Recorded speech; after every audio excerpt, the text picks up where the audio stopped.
Open ಮಾಡಲಿಲ್ಲ, ಅವ್ರ ಕಂಪನಿಗೂ ಸೇರ್ಕೊಳ್ಳಿಲ್ಲ. ಅವ್ರ ದೇವ್ರ ವಾಕ್ಯನ ನಂಬಿ ದೇವ್ರನ್ನ ಪ್ರೀತಿ ಮಾಡಿದ್ರೆ ಮುತ್ತವ್ರೆ.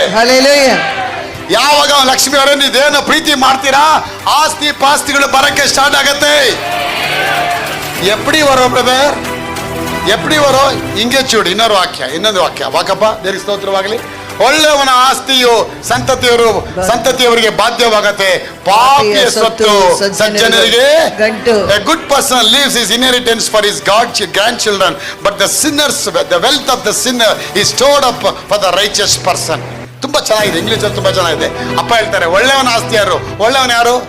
ದೇವನ ಪ್ರೀತಿ ಮಾಡೋನು ನೀತಿವಂತ ಅಂತಾರೆ. Who is a righteous man? A righteous man who loves God with all his heart and all his soul, with all his strength. ತನ್ನ ಹೃದಯದಿಂದಲೂ ಪ್ರಾಣದಿಂದಲೂ ತನ್ನ ಎಲ್ಲ ಶಕ್ತಿಯಿಂದಲೂ ದೇವನ ಪ್ರೀತಿ ಮಾಡಿ 24 ಗಂಟೆ ಅವುಗಳನ್ನ ಧ್ಯಾನಿಸಿ ಅವುಗಳನ್ನ ಧ್ಯಾನ ಮಾಡ್ತಾ ಇರ್ತಾನಲ್ಲ, ಅವನು ನೀತಿವಂತ. ಆ ನೀತಿವಂತನ ಆಸ್ತಿ ಏನಾಗತ್ತೆ? ಅವ್ರ ಮಕ್ಕಳಿಗೆ ಹೋಗತ್ತೆ ಅಂತಾರೆ.